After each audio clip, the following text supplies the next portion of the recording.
City Hall releases details of the proposed 2014 municipal budget. New concerns over plans to convert the Thunder Bay generating station.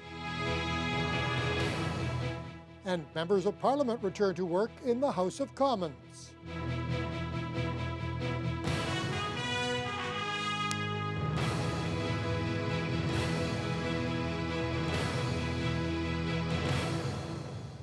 Good evening and thank you for joining us.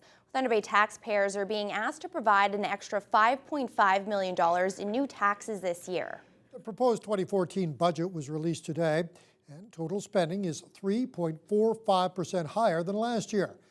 But due to strong growth in the city's tax base, the proposed tax increase is just 2.1%. Taxes aren't the only thing going up. The price of turning on the tap is expected to jump by another 6%. Water rates in the city have jumped by nearly 50% since 2010. Also included in the budget is a lot of money for road work. More than $17 million will be spent on fixing up city streets and other infrastructure. Budget Chair Mark Bentz calls the document a good starting point, but says there are options for cuts. Council has asked administration to include decision packages on certain reductions. Mostly deferrals of programs being initiated. One of the packages is a reduction of the enhanced infrastructure monies of $2.5 million. Of course, that would have a huge impact on this year's budget. It would take it down another almost 2%. So, I mean, it's a balancing act, as it always is with the budget. One of the cuts being recommended to Council is the closure of the Jack Pine Community Centre. Council will spend the next few weeks debating the budget starting tomorrow night. It's expected to be passed by early March. More details are being released in connection with Thunder Bay's first homicide of 2014. City police now confirm that 35-year-old Jeffrey Monroe was stabbed in a Kingsway Avenue apartment on Saturday morning. His girlfriend, 38-year-old Priscilla Thomas, remains in custody awaiting her next court appearance. Phil Darlington has more. Thunder Bay police are calling it a domestic-related altercation that turned into a homicide. 38-year-old Priscilla Lynn Thomas has been charged with second-degree murder in the death of her boyfriend, 35-year-old Jeffrey Monroe. City Police Detective Michael Schweitzer described what happened in this apartment building on Kingsway Avenue on Saturday morning. Well, right now I can tell you that on January 25th at around 7:45 a.m., police responded to the 700 block of Kingsway Avenue to assist ambulance.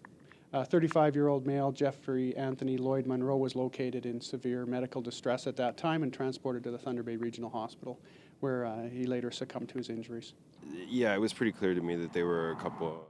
Neighbor Scott Sanford lives in the same floor of the apartment building. He says Thomas had moved into the building a month or two ago, and he doesn't believe Monroe was living there with her. He describes what he heard as paramedics and police attended the murder scene.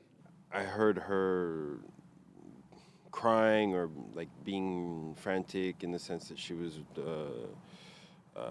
afraid he wasn't going to be all right, and then she even asked, is he going to be all right, and one of the paramedics said, no, he's not going to be all right.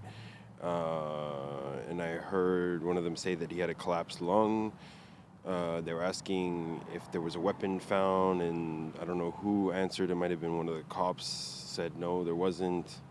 Well, so far the investigation's shown that it was a domestic-related incident, and the couple were known to each other. They reside together, and in the altercation that took place, the male was stabbed.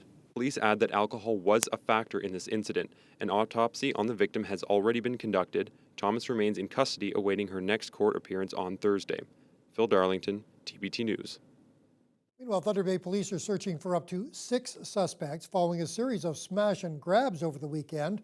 2 of the incidents happened at local liquor stores.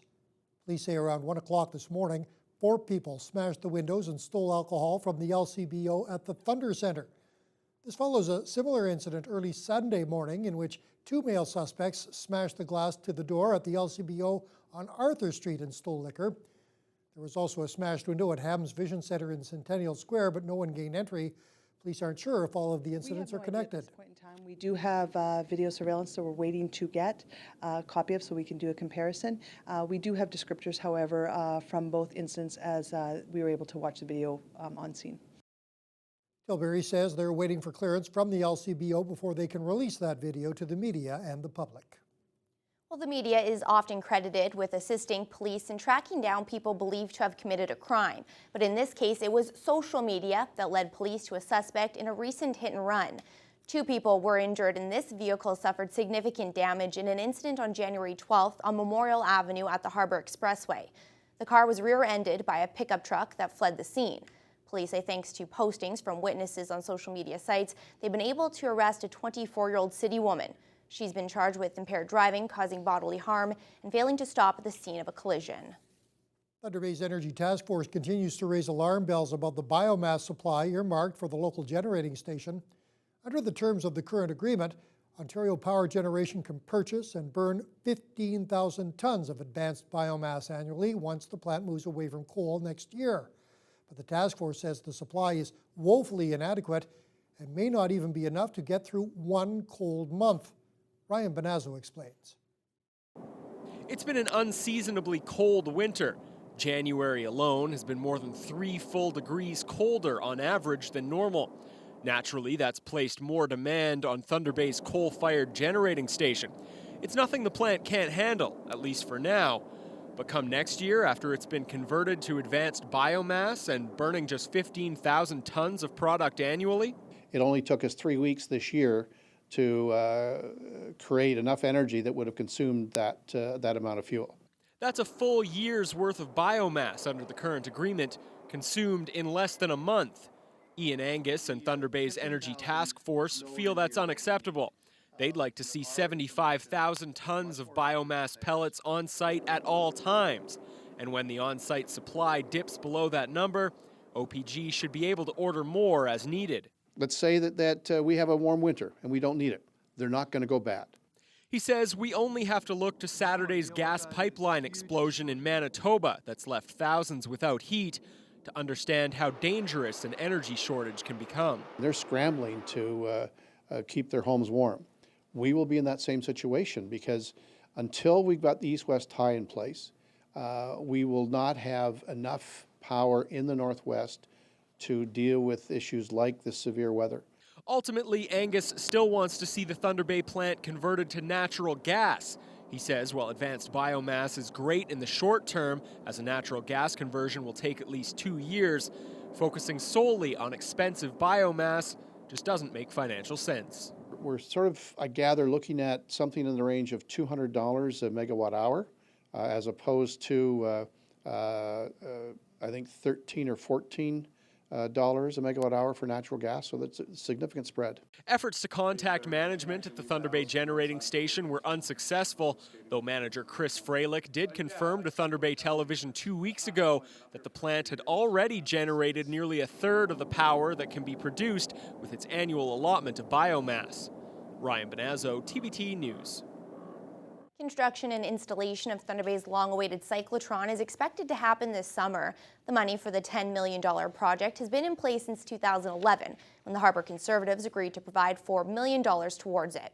The province came on board with another $4 million, and City Council agreed to contribute $1.5 million in 2010. The cyclotron will be used to create medical isotopes for cancer patients. The unit will be located behind the new Health Services building, which is now under construction on Oliver Road.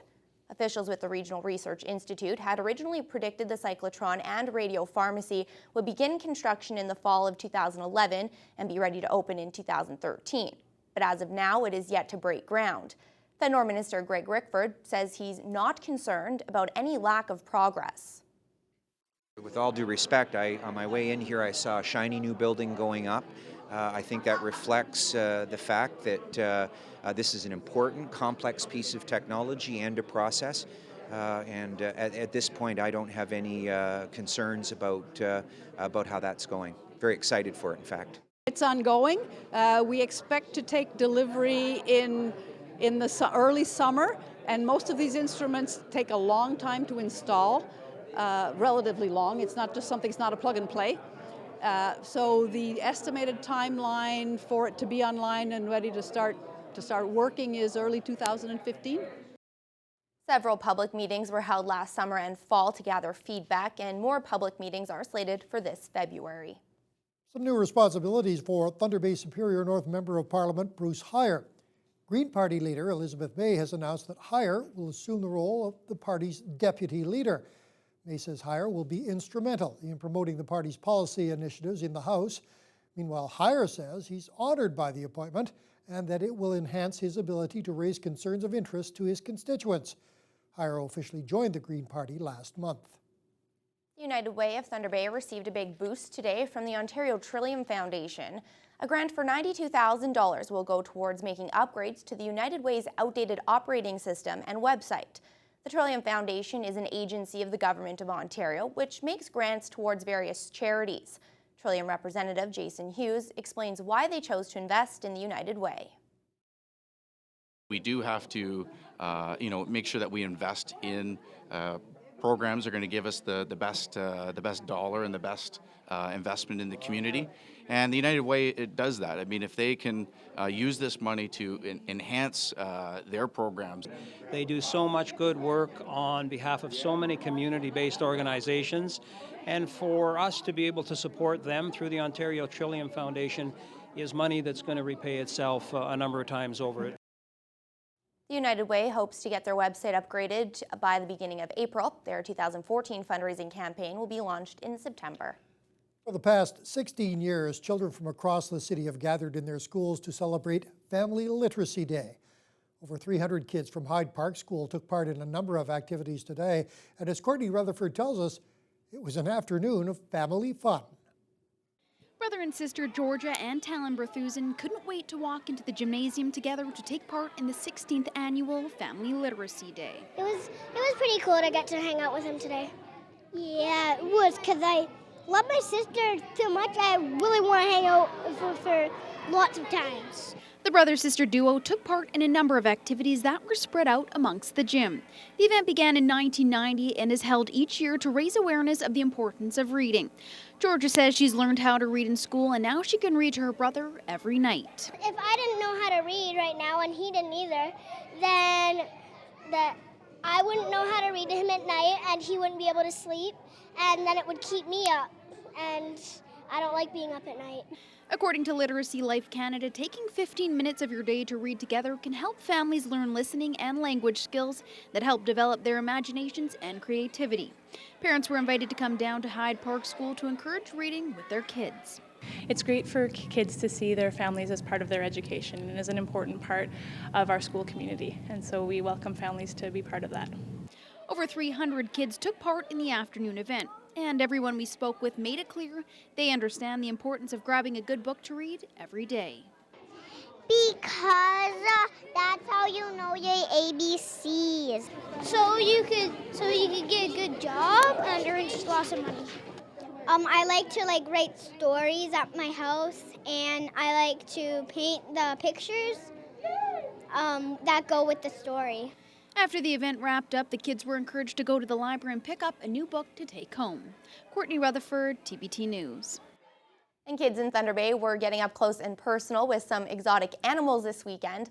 Little Ray's Reptile Zoo made a stop at the CLE Coliseum, featuring snakes, vultures, lemurs, and a host of other creatures. And regardless of one's age, it was an interactive show for everyone. Mike Albanese reports. Little Ray's Reptile Zoo had two things in mind when they brought their army of scaly friends to Thunder Bay: to teach people about how important the wetlands are and to tell people the dangers of extinction. Wetland conservation is the focus of our talks, so we do two different shows a day, or two different shows that kind of rotate through the day, and one of them just focuses on water conservation, the importance of wetlands, protecting them, and then our other presentation features animals that are going extinct. So for instance, we have lemurs that are here for the weekend, we have a variety of different turtles, tortoises, the big snakes, stuff like that. The other creatures in the exhibits were a massive green anaconda, rats, tarantulas, Lady Chomps-a-Lot the alligator, a turkey vulture, and others. In total, there was 30 exhibits, and some critters got to roam free with the crowds. The extinction topic seemed to shock a lot of participants. At least in Canada, we're a very educated country. We know a lot about world issues, but the average Canadian can't name 2 Canadian endangered species, but there's 454 of them, plants and animals in Canada being threatened with extinction right now, right? That are on different watch lists for extinction. So, it's an important message. The day wasn't just about important messages and learning, though, and the lemurs made sure of that. Julian and Milo were the crowd favorites, even though they were awfully tired from their weekend of fame. Lemurs he'll really like. He hasn't seen those yet, but he'll like those. Monkeys are one of his favorite. Hey, we're going to go see the monkeys. Yeah, there's monkeys. Not scared? They're nice, the animals, aren't they? Nice. They're nice, yeah. The 9 staff from Ottawa and the countless volunteers in Thunder Bay put on quite the show, and participants said they would love to see this type of event again. Mike Albanese, TBT News.